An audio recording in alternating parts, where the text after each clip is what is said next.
ওই প্রজন্মের মধ্যে ইসলামের শারঈ কোনো জ্ঞান নাই, ওলামায়ে কেরামের কোনো সোহবত নাই, দিন প্রতিষ্ঠান কোনো ফিকির নাই, এমন প্রজন্মের কোনো প্রয়োজন নাই। আমাদের এমন প্রজন্মের দরকার যে প্রজন্মের প্রত্যেকটা যুবক ভাই নামাজি, কোরআনওয়ালা, সুন্নতওয়ালা, সুন্নতের পাবন্দ এবং তাহাজ্জুদ গোজার, এক কথায় রাতের বেলা দরবেশ, দিনের বেলার ঘোড়সাওয়ার।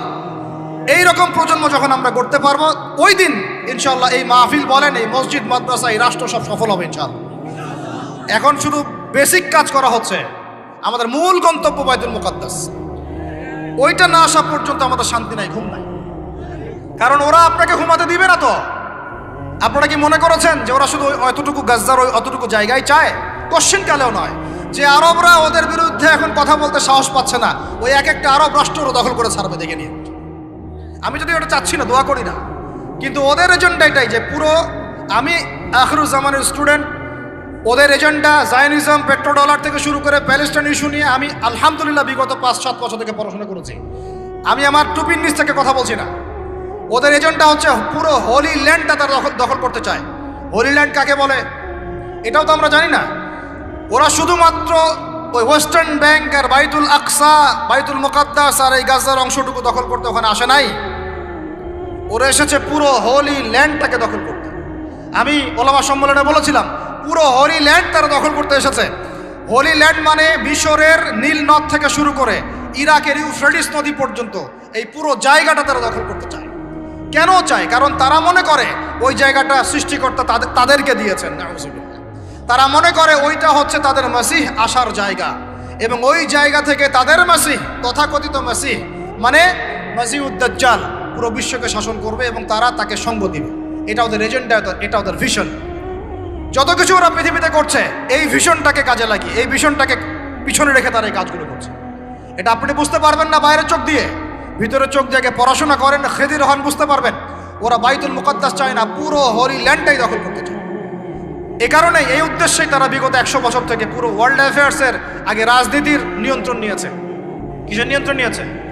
আপনি নিচু জায়গায় যত কথাই বলেন, ওই জায়গার ক্ষমতা আপনার হাতে না থাকলে আপনি জনগণকে সর্বোচ্চভাবে ইসলামের দিকে আনতে পারবেন না। আপনি এখন যদি সবাইকে জোর করে মাস্ক পরাতে পারেন আইন প্রয়োগ করে, এভাবে ওই ক্ষমতা হাতে থাকলে প্রত্যেক জনগণকে কোরআনও শেখানো যায়। ওই ক্ষমতাটা ইসলামের দরকার আছে। যদি ওই ক্ষমতার বলে প্রত্যেক মানুষকে মসজিদে সোশ্যাল ডিস্টেন্স মেনটেন করানো যায়, তাহলে ওই ক্ষমতা যদি হাতে থাকতো প্রত্যেক মা বোনকে পর্দা করানো যেত, প্রত্যেক যুব ভাইকে দিন শেখানো যেত, বাধ্যতামূলক কোরআন শিক্ষাও চালু করা যেত, বাধ্যতামূলক কোরআন শিক্ষার সাথে হাদিসের শিক্ষা চালু করা যেত, সিলেবাসের মধ্যে নবীর সিরাত সংযোজন করা যেত। ইসলামে এই ক্ষমতাটা দরকার আছে। কিন্তু এটাকে অ্যাচিভ করার যে পথ পদ্ধতি, এই পথ পদ্ধতির মধ্যে আমরা আসলে কেউ নাই। নবীর তরিকার মধ্যে আমরা নাই। আমরা পড়ে আছি পশ্চিমা তরিকার মধ্যে। পশ্চিমা তরিকা দিয়ে ওই জায়গায় আপনি যেতে পারবেন না। আর যদি যেতে পারেনও, পশ্চিমারা আপনাকে সেখানে থাকতে দিবে না। আমাদের এখানে সবচেয়ে ভালো মানুষ যিনি, এখানকার এই এলাকার যিনি দায়িত্বশীল, তিনি যদি সবচেয়ে মুত্তাকি পরহেজগার মানুষ হন, তিনিও যদি দাঁড়িয়ে বলেন যে আমি ইসলামের পক্ষে আছি, কোরআনের পক্ষে আছি, হাদিসের পক্ষে আছি, আমি বাইতুল মুকাদ্দাসের পক্ষে আছি, মাজলুম ফিলিস্তিনিদের পক্ষে আছি, তার উপর থেকে চাপ চলে আসবে। কারণ পুরো বিশ্বের শক্তিটা নিয়ন্ত্রণ করছে এখন ইহুদিরা, নাসারারা, জায়নিস্টরা।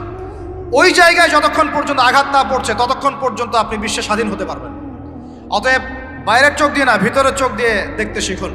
তো ভিতরের চোখ পুরো জিও পলিটিক্সটা আপনাকে বুঝাবে। ভিতরের চোখ দিয়ে দেখলে আপনি দেখবেন মুসলমানরা এখনও তাদের অধীনে পরাধীন হয়ে আছে। এখান থেকে আমরা স্বাধীনতা চাই ইনশাআল্লাহ। আল্লাহ পাক আমাদেরকে সেই স্বাধীনতা অর্জন করার তৌফিক দান করেন। এবার অর্থনৈতিক জীবনে আসেন। অর্থনৈতিক জীবনে এসে দেখবেন আপনি মাশাআল্লাহ মনে করবেন যে আপনি তো হালাল খাচ্ছেন, হ্যাঁ, গরুর গোশত খাচ্ছেন প্রত্যেক জুমায়। আমরা মাশাআল্লাহ মুরগির রোস্ট খাচ্ছি। ঢাকার মানুষ তো খালি খায় আর খায়, সবাই খাচ্ছে মাশাআল্লাহ বসে, ছেলে মেয়ে, ফুচকা, চটপটি, এইটা ওইটা, খাবারের দোকানের অভাব নাই, সবাই খাচ্ছে। ভাবখানা এমন যে দুনিয়াতে এসেছেই খাওয়ার জন্যে। দুনিয়াতে আসছে 3টা কাজ, খাবো, টয়লেট করব, আর মেয়েদের সাথে সহবাস করবো, ব্যাস, দ্যাটস অল। ভাবখানা দেখলে এমন মনে হয় আমাদের। আল্লাহ পাক আমাদেরকে বুঝদান করেন, হেফাজত করেন। এগুলো করতে দুনিয়াতে আসি নাই আমরা। এগুলো আমাদের মূল কাজ নয়, এগুলো আমাদের প্রয়োজন। আপনি মনে করছেন যে মাশাআল্লাহ সবাই হালাল খাচ্ছি, বিশ্বাস করেন পুরো বিশ্বের অর্থনীতি সুদভিত্তিক। একদম খোলামেলা ওয়াকুলু কওলান সাদীদা বললাম। আল্লাহ পাক বলেছেন একদম স্পষ্ট সরাসরি খোলামেলা কথা বলো। পুরো বিশ্বের অর্থনীতি সুদভিত্তিক।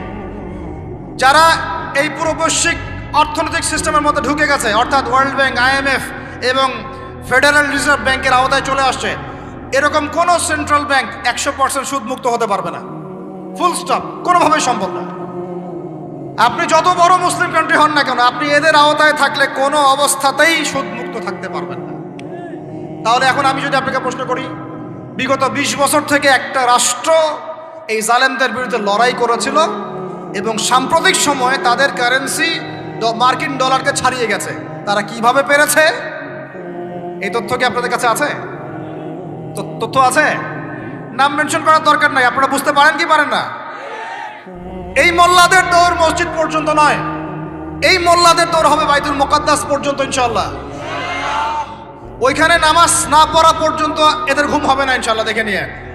এখন কথা হচ্ছে তারা পারলো কিভাবে? অনেক কারণ। যাকাত ভিত্তিক অর্থনীতি, তারপরে দ্বৈত অর্থনীতি, হালাল অর্থনীতি, দুর্নীতি কমানো, কৃষিভিত্তিক অর্থনীতি 3 বছরের মধ্যে ঘুরে দাঁড়িয়েছে, মাত্র 3 বছরের মধ্যে। সারা বিশ্বের অর্থনীতি এখন সুদভিত্তিক। এখান থেকে ঘুরে দাঁড়াতে হলে আমরা অবশ্যই পারবো, কেন পারবো না? আমাদের প্রথম কাজ করতে হবে সমস্ত দুর্নীতি বন্ধ করে ফেলতে হবে। 1 নম্বর, যত কালো টাকা সব সাদা করে ফেলতে হবে, এবং যারা কালো টাকার সাথে সম্পৃক্ত সবগুলোকে ধরবেন, ভিতরে ঢুকাই ফেলবেন। একদম ওমরের শাসন, একদম ওমরের শাসন কায়েম করে ফেলতে হবে। আমরা সে জায়গায় যেতে চাচ্ছি না, আমরা বলছি আপনারাই সেই কাজ করেন। আমরা উদাত্ত আহ্বান জানাচ্ছি, যেই থাকে উপরে, আমরা দোয়া করতে সমস্যা আছে? আমরা সে জায়গায় জোর করে যেতে চাচ্ছি না, অন্তত আমার এই ইচ্ছা নাই। আর আমি কোনো পলিটিক্যাল দলের মানুষও না, জীবনে করিও নাই, করার ইচ্ছাও নাই। আমি আমার অনুরোধ, আমার আক্ষেপ, আমার আবদার হচ্ছে সমস্ত দুর্নীতিবাজদেরকে ধরবেন আর সাইজ করবেন। ওমর রাদিয়াল্লাহু তাআলা আনহুর মতো সে যদি দাড়িওয়ালাও হয়, টুপিওয়ালাও হয়, পাগড়িওয়ালা হয়, জুব্বাওয়ালা হয়, ইমাম হয়, তবু তাকেও ধরবেন, কোনো সমস্যা নেই। সমস্ত কালো টাকাকে সাদা করে ফেলবেন, দেখবেন এমনি বাইতুল মালের সম্পদ বেড়ে গেছে আলহামদুলিল্লাহ। দ্বিতীয় কাজ, যাকাত ভিত্তিক অর্থনৈতিক সিস্টেম চালু করা। বাংলাদেশে এমন প্রচুর মানুষ আছে যাদের একজনের যাকাতের টাকা দিয়ে একটা গ্রামের মানুষকে খাওয়ানো যাবে ইনশাআল্লাহ। এরা যাকাত দেয় না, এরা ট্যাক্সও দেয় না, সরকারকে করও দেয় না, যাকাতও দেয় না। এই ট্যাক্স ফাঁকি দেওয়া মানুষ, কর ফাঁকি দেওয়া মানুষ, এই জোচ্চরদেরকে ধরতে হবে, ধরে এদের কাছ থেকে যাকাত আদায় করতে হবে, বাধ্যতামূলক যাকাত আদায় করতে হবে। শিক্ষিনের জন্য বসে থাকার কোনো প্রয়োজন হবে না, আমাদের টাকা দিয়ে আমরাই চলতে পারবো ইনশাআল্লাহ। 3 নম্বর হচ্ছে দ্বৈত অর্থনীতি। ওরা কিন্তু একটা কারেন্সি চালায় নাই, একাধিক কারেন্সি চালিয়েছে। এটা অর্থনীতিবিদ যারা তারা বুঝবেন। একটা কারেন্সির অনেক দুর্বলতাও আছে, এগুলো নিয়ে আমি খোলামেলা কথা এই মাহফিল স্টেজে বলতে পারবো না। বসতে চাইলে বসেন আমার সাথে, অর্থনীতি নিয়ে বসতে চাইলে আমার সাথে বসেন, আমরা আলোচনা করি, কথা বলেন, আমাদেরকে মূল্যায়ন করেন, কথা শোনেন। ইউসুফ আলাইহিস সালাম বলেছিল না যে আমি বিশ্বস্ত, আমাকে দায়িত্ব দেন? আমি বলতে চাই আমি বিশ্বস্ত, আমাকে দায়িত্ব দেন। আমাকে 5 বছর সময় দেন, পুরো দেশের শিক্ষা সিস্টেম চেঞ্জ করে দেবো ইনশাআল্লাহ। প্লে গ্রুপ থেকে প্লে গ্রুপ থেকে নিয়ে মাস্টার্স পর্যন্ত এমন শিক্ষানীতি প্রণয়ন করা সম্ভব যে আমাদের বাচ্চারা একদম প্লে থেকে মাস্টার্স পর্যন্ত বাংলা, ইংরেজি, অঙ্ক এবং জেনারেল সাবজেক্টগুলোর সাথে কোরআন হাদিসের একটা অপূর্ব সমন্বয়ে পড়াশোনা করবে ইনশাআল্লাহ। একা করে দিতে পারবো ইনশাআল্লাহ তাআলা। আমাকে এরকম 100 জন শিক্ষাবিদ দেন, 100 জন আলেম ওলামা দেন, একটা প্যানেল করে দেন, পুরো দেশের শিক্ষা চেঞ্জ করে দেওয়া যাবে ইনশাআল্লাহ। যাদেরকে রেখেছেন এদের মাথায় গোবর আছে, যাদেরকে রেখেছেন এদের মাথায় টাটকা গোবর আছে। বইপত্রগুলোর অবস্থা দেখেছেন? বইপত্রগুলো ঘাটাঘাটি করেছেন? সমকামিতা প্রমোট করছে আমাদের দেশের মধ্যে, ট্রান্সজেন্ডার প্রমোট করছে আমাদের দেশের মধ্যে। আমাদের বাচ্চা কাচ্চা, কচি কাঁচা বাচ্চাদেরকে শারীরিক শিক্ষার নামে যৌন শিক্ষা দিচ্ছে। এগুলো আমাদের মুসলমানদের শিক্ষা? এটা চলতে থাকলে দেখবেন অচিরেই কোনো মানুষ বাচ্চাদেরকে স্কুলে পাঠাবে না, এটা অরুচি ধরে যাবে। তখন কি হবে? কোটি কোটি স্কুল, কলেজ, বিশ্ববিদ্যালয়ে খা খা করে পড়ে থাকবে, কেউ পাঠাবে না ওখানে। তখন মাদ্রাসার দিকে মানুষ ঝুঁকবে আরো বেশি। আমি তো চাই, আমি তো দাবি জানাই উপরের লেভেল থেকে এমন একটা শিক্ষা ব্যবস্থা প্রণয়ন করা হোক যাতে আমার মাদ্রাসা করার প্রয়োজনই না হয়। ওই সিস্টেম রাষ্ট্রীয়ভাবেই পড়ানো হবে ইনশাআল্লাহ। আপনি মালয়েশিয়ার দিকে তাকিয়ে দেখেন, আপনি এই যে ওয়েস্টার্ন কান্ট্রির মধ্যে অনেক কান্ট্রি আছে, অস্ট্রেলিয়ার মতো জায়গাতে আছে, ব্রিটেনের মতো জায়গাতে আছে, কোনো ক্ষেত্রে আপনি লেবাননকে দেখেন, ইয়েমেনকে দেখেন, জর্ডানকে দেখেন, কাতারকে দেখেন, সৌদি আরবিয়াকে দেখেন, অনেক কান্ট্রি আছে। ভালো কাজের তো প্রশংসা করতে দোষ নাই, দোষ আছে? এমনকি অনেক পশ্চিমা কান্ট্রিতেও একদম উপর লেভেল থেকে ইসলামিক সিলেবাস প্রণয়ন করা হয়েছে। তার মানে এমন না যে তারা সায়েন্সকে গুরুত্ব দেয় নাই, ম্যাথকে গুরুত্ব দেয় নাই, ফিজিক্স পড়ায় নাই, অ্যাস্ট্রোফিজিক্স পড়ায় নাই, ইকোনমিক্স পড়ায় নাই। বিষয়টা এমন না, তারা ফিলসফি পর্যন্ত পড়িয়েছে। ঘাটাঘাটি করেন, অনলাইনে সব মজুদ আছে। এমন শিক্ষানীতি প্রণয়ন করা সম্ভব, একদম প্লে থেকে নিয়ে মাস্টার্স পর্যন্ত। আমার ছেলে ইমামতিও করবে, এদিকে বিমানও উড়াবে ইনশাআল্লাহ। আমার মেয়ে ডাক্তারও হবে, এদিকে দেখবেন হাফেজাও হবে ইনশাআল্লাহ। একজন মুফতি সাহেব, তিনি ফতোয়াও দিবেন, একই সাথে বিশ্ব অর্থনীতি সম্পর্কেও জানবেন ইনশাআল্লাহ। একজন আর্মি অফিসার, তিনি যেমন সামরিক ক্ষেত্রে লিডার হবেন, তেমনি দেখবেন ফিকহের কিতাব মোতালা করে ফতোয়াও দিতে পারছেন ইনশাআল্লাহ। এই যুগটা এটা কোনো মানে স্বপ্নের যুগ নয়, এই যুগটা ছিল এক সময়। বেশি দিন দূরে যেতে হবে না, আপনি 200, 300, 400 বছর পিছনে যান, দেখবেন মুসলমানরা এমন সোনালী যুগ পার করে আসছে। অতএব এগুলো কোনো গাল গল্প করছি না আমি, এগুলো বাস্তবে রূপান্তরিত করা অবশ্যই সম্ভব, বারহাক সম্ভব, যদি এরকম কিছু মানুষের মধ্যে উদ্দীপনা থাকে, একটা সৎ সাহস থাকে, আমাদের উপর থেকে যদি একটা সহযোগিতা আসে এবং আমাদের মতো যারা ইয়াং তাদেরকে যদি মূল্যায়ন করা হয়, ইনশাল্লাহ দেখবেন বাংলার জমিন পরিবর্তন হয়ে গেছে। এই পরিবর্তন হলে দেশের জন্য কোনো খারাপের কিছু নাই, রাষ্ট্র পিছিয়ে যাবে না, রাষ্ট্র আরো এগিয়ে যাবে ইনশাআল্লাহ তাআলা। আরো ব্যাপার আছে, আপনি মালয়েশিয়ার একটা ক্লাস 10-এর বাচ্চার দিকে তাকান। ক্লাস 10-এর একটা বাচ্চা কোনোদিন মাদ্রাসায় যায়ই নাই, স্কুলে পড়েছে, কিন্ডারগার্টেনে পড়েছে, রাষ্ট্রীয় সিলেবাসে পড়েছে, মাত্র 10 থেকে 12 বছর পড়াশোনা করে ও এখন এদিকে এসএসসি এইচএসসি লেভেলেও চলে গেছে, ও লেভেল এ লেভেলস পরীক্ষা দিয়েছে, এদিকে সে ইমামতি করার যোগ্যতা অর্জন করেছে। এখন আমাকে বলেন, ওই রাষ্ট্রটা কি পিছিয়ে গেছে? অতএব এই শিক্ষার দিকে অনেক মনোযোগ হতে হবে আমাদের সবাইকে, আল্লাহ পাক তৌফিক দান করেন। আমরা যদি এখন এগুলোর বিরুদ্ধে গঠনমূলক কথা না বলি, গঠনমূলক প্রতিবাদ না করি এবং আমাদের রাষ্ট্রপ্রধানদেরকে না বোঝাই, তাহলে অনেক দেরি হয়ে যাবে।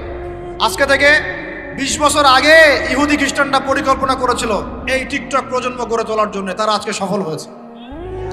এখন আমরা যদি এখন চুপ করে থাকি, আগামী 20 বছর পর আপনি দেখবেন আরেকটা প্রজন্ম আসছে, এরা মানুষকে সালাম পর্যন্ত দিবে না। দেখে নিয়ে না, 20 বছর লাগবে না, 5টা বছর যাক, তারপর দেখেন কি হয়। আল্লাহ, এরা কি এখন বাসায় ঢুকে বাবা মাকে সালাম দেয়? কারণ কোন প্রতিষ্ঠান ওকে সালাম দেওয়া শিখায় নাই, স্কুলে না, কলেজে না, কোথাও সে সালাম দেওয়া শিখছে না। আসসালামু আলাইকুম ওয়া রাহমাতুল্লাহি ওয়া বারাকাতুহু বিশুদ্ধ করে বলতে পারছে না। বিশুদ্ধ করে বলতে হবে না? অর্থ আছে না? এর একটা তাজবির আছে না? এগুলো তো আমরা গুরুত্ব দিচ্ছি না। এমন প্রজন্ম গড়ে উঠেছে অলরেডি, যারা এখন পিতা মাতাকে সালাম দেয় না, পিতার সাথে ঝগড়া করে, মায়ের সাথে, মায়ের গায়ে হাত তুলে, সম্পত্তির জন্য মাকে হত্যা করে, সম্পত্তির জন্য বাবার গায়ে হাত তোলে।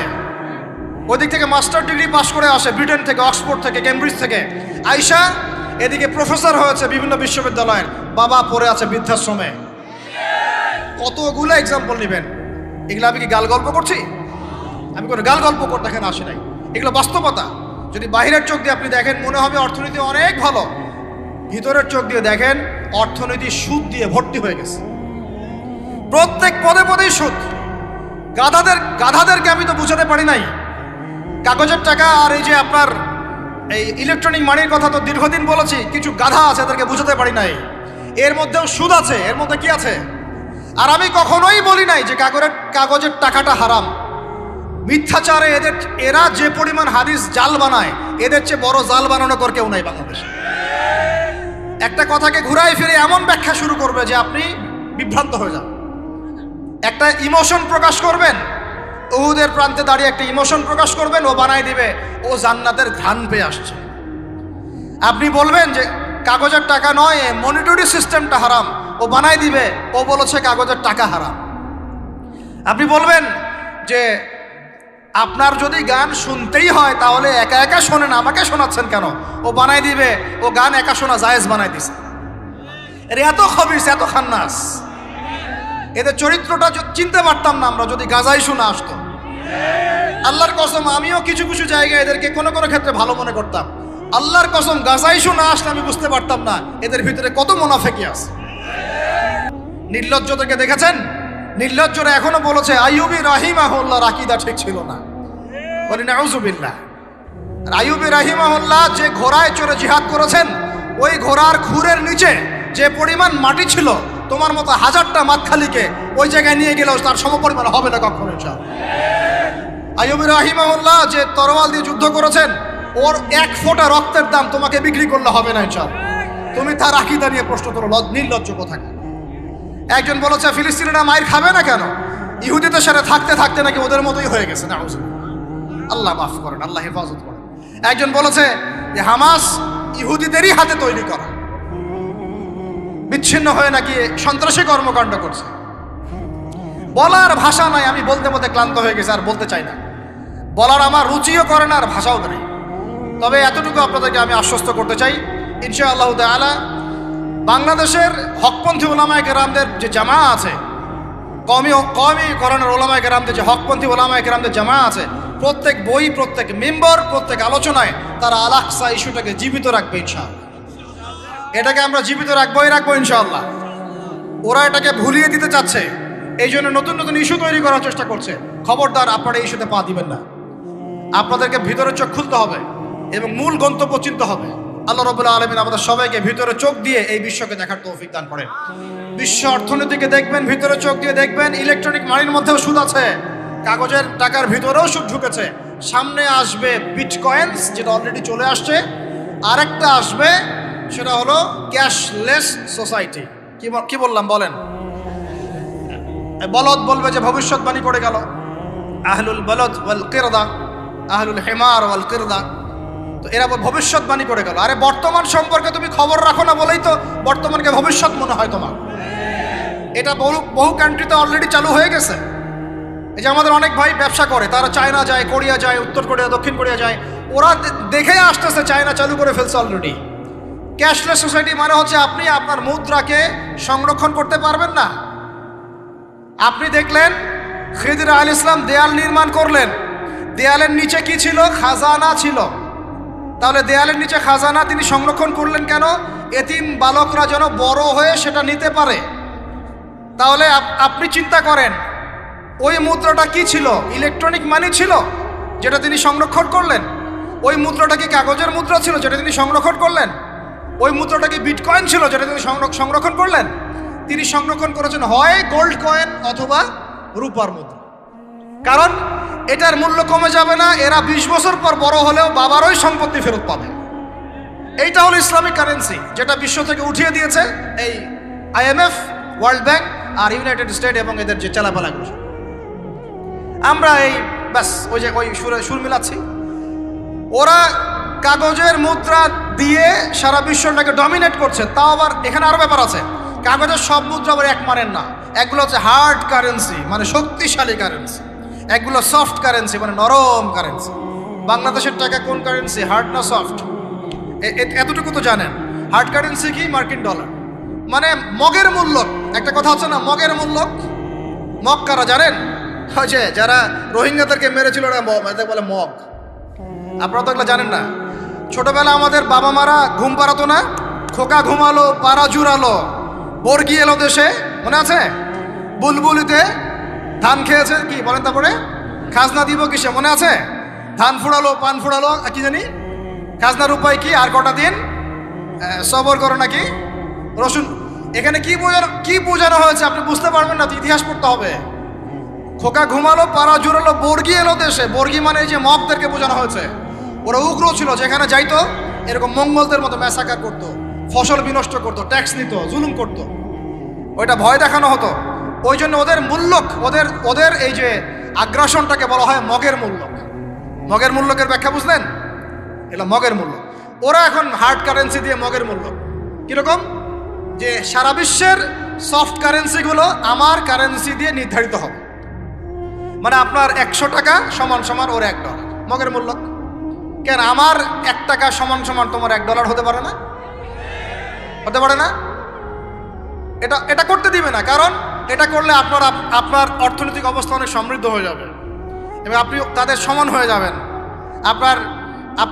আপনি যে দামে তেল কিনবেন তাকেও সে দামে তেল কিনতে হবে। তো ওরা এটা ধরিয়ে দিল।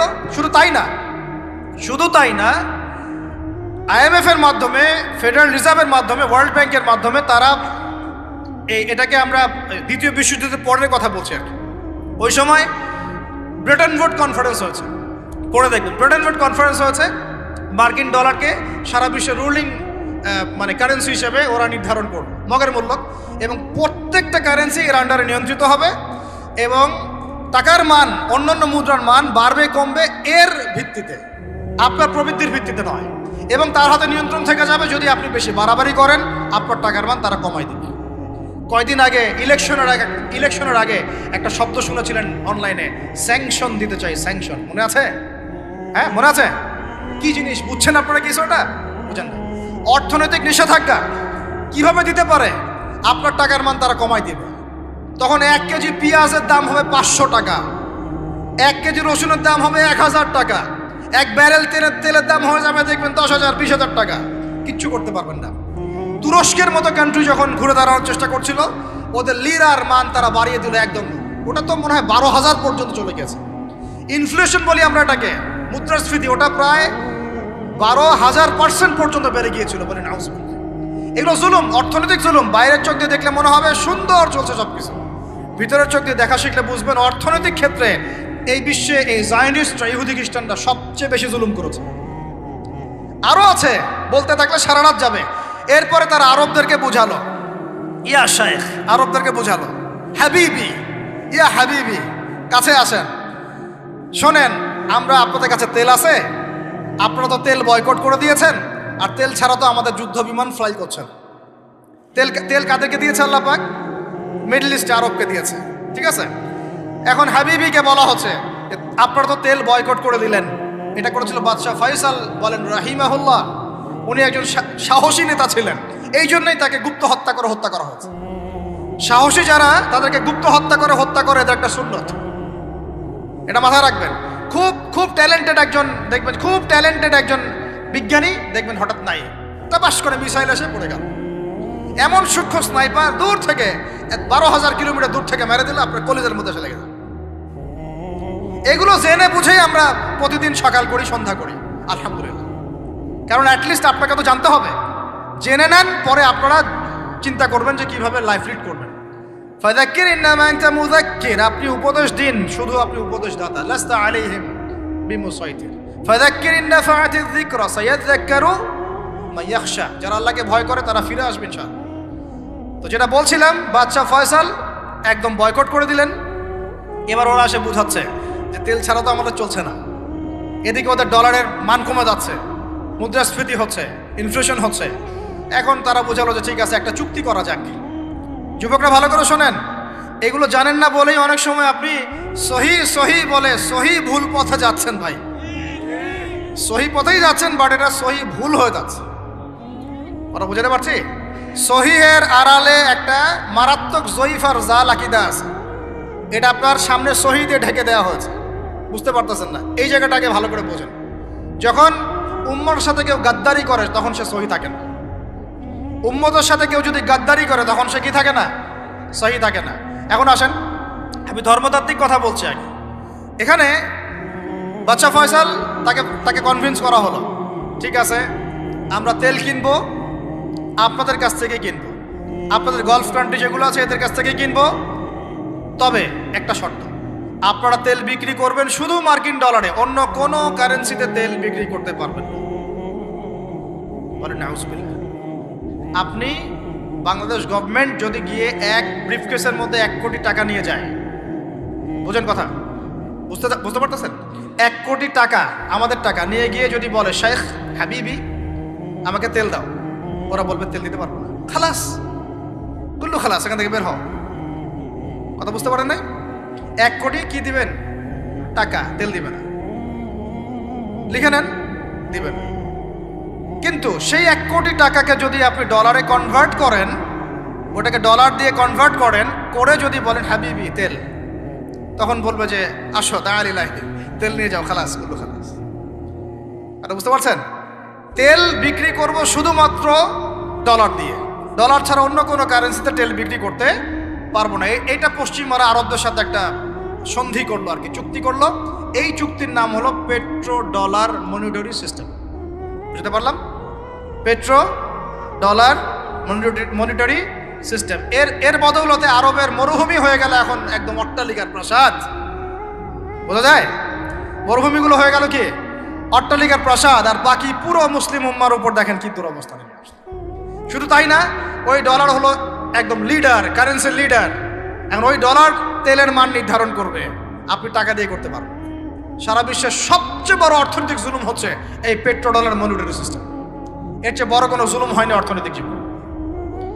এখন অনেক ওলামায়ে কেরাম আছেন আপনারা এখানে, আমি জানি উপস্থিত, আপনারা একটু ফিকহের কিতাবগুলো মোতালা করে আমাদেরকে একটা ফতোয়া দিয়েন যে এইরকম মনিটরি সিস্টেম প্রণয়ন করা জায়েজ না জায়েজ।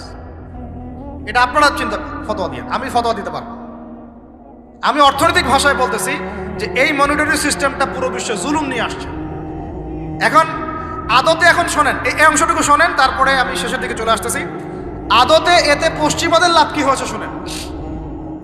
আমার কাছে এই যে ডলার, এটা আমি ছাপাই আমার দেশে, আমার কারখানায়।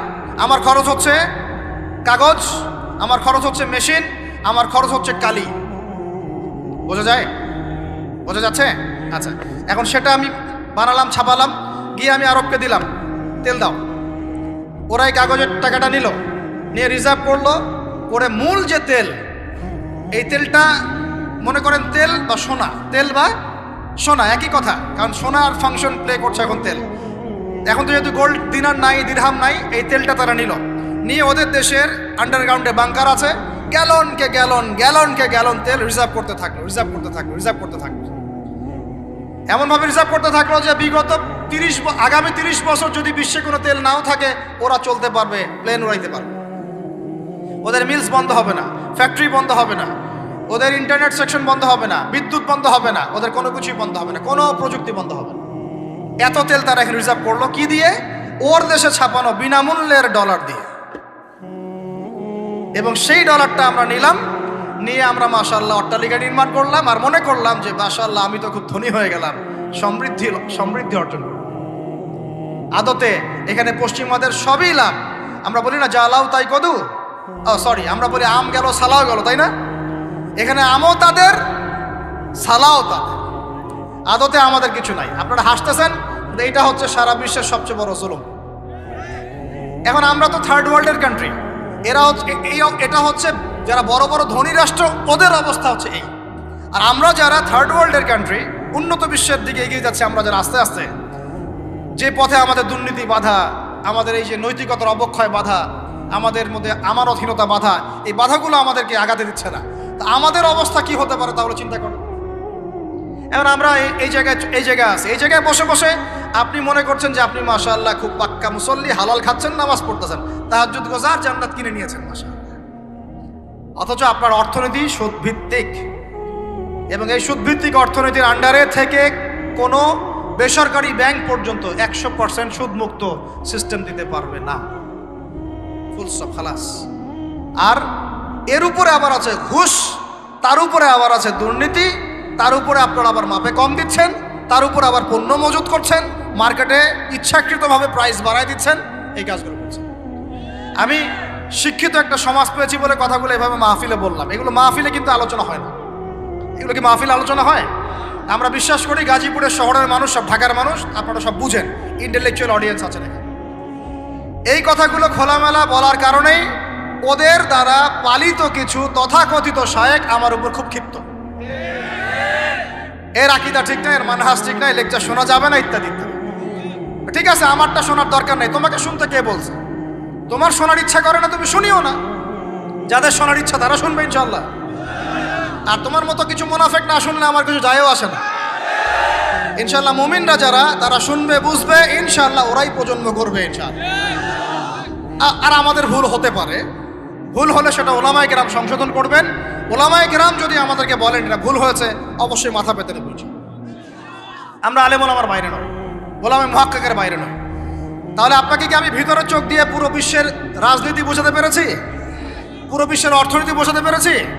পুরো বিশ্বের শিক্ষাটাও বুঝেন? এবার আপনার কাছে মনে হচ্ছে পুরো বিশ্বের শিক্ষা খুব উন্নত, বাহ্যিকভাবে বস্তুবাদী ক্ষেত্রে উন্নত, মঙ্গলে যাচ্ছি, চাঁদে যাচ্ছি, স্যাটেলাইট পাঠাচ্ছি ইত্যাদি, তো এগুলো বস্তুবাদী উন্নতি। আদতে কি হচ্ছে দেখেন, নীতি নাই, শিক্ষা অর্জন করার পর নৈতিকতা নাই, চরিত্র নাই, সালাম কালাম নাই, ধর্মভীরুতা নাই, আমানতদারিতা নাই।